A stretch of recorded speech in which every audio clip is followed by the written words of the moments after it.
अभी डीजीपी हरियाणा का बयान आ गया कि हम किसानों के ऊपर टीयर गैस इस्तेमाल नहीं कर रहे हैं। अब देखिए ये किस तरह की बात है।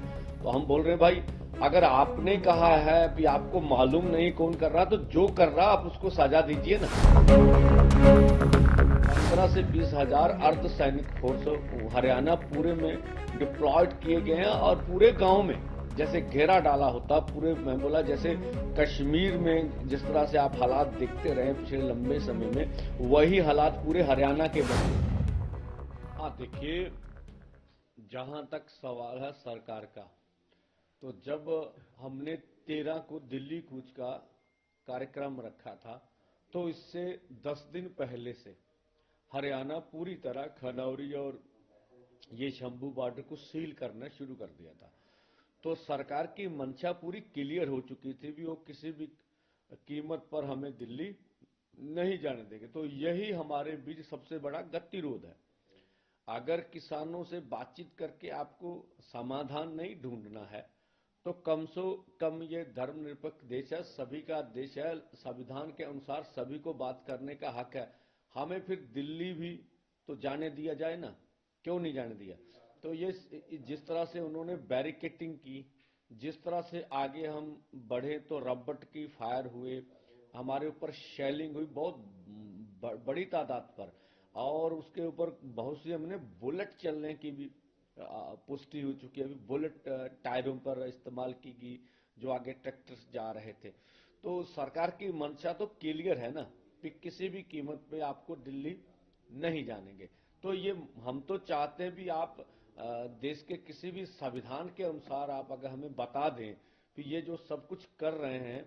अभी डीजीपी हरियाणा का बयान आ गया कि हम किसानों के ऊपर टीयर गैस इस्तेमाल नहीं कर रहे हैं। अब देखिए ये किस तरह की बात है।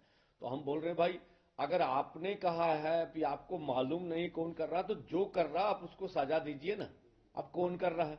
तो ये गलत बयानबाजी भी लगातार हो रही है। और जिस तरह से अगर हरियाणा में आपको जाने का मौका मिले, तो मुझे लगता है एग्जैक्ट फिगर तो नहीं है, 15 से 20 हजार अर्धसैनिक फोर्स हरियाणा पूरे में डिप्लॉयड किए गए हैं और पूरे गांव में जैसे घेरा डाला होता पूरे, मैं बोला जैसे कश्मीर में जिस तरह से आप हालात देखते रहे पिछले लंबे समय में, वही हालात पूरे हरियाणा के बने हैं। तो हमें भी देखे ना, आपने खुद स्वयं पार्लियामेंट में बोला है कि 118 किसान और खेत मजदूर कर्ज के कारण खुदकुशियां कर रहे हैं। अगर खुदकुशियां कर रहे हैं तो हमारी कर्ज माफी भी चाहिए ना। हमारे तो किसान बहुत छोटे हैं। तो पंजाब की स्टडीज थी, 5 एकड़ वाले किसान की 83% है, तो बहुत छोटे किसान हैं। तो उनकी उपजीविका का सवाल, एक बार कर्ज खत्म हो जाए, फिर एक तो लीगल गारंटी कानून बने और C250% के फार्मूले से हमें फसलों के दाम दे दिए, तो मुझे लगता पूरे भारतवर्ष से खेती का संकट समाप्त हो जाएगा। ये बहुत इनकलाबी कार्य होगा। इससे अगर किसानों, खेत मजदूरों की आमदन बढ़ेगी, तो ये जो जो हमारी अर्थव्यवस्था है उसको आगे ले जाने में बहुत बड़ी हमें जो सहायता मिलेगी। पूरा जो बाजार है, जो कंज्यूमर है, देश का सबसे बड़ा कंज्यूमर किसान है और खेत मजदूर है।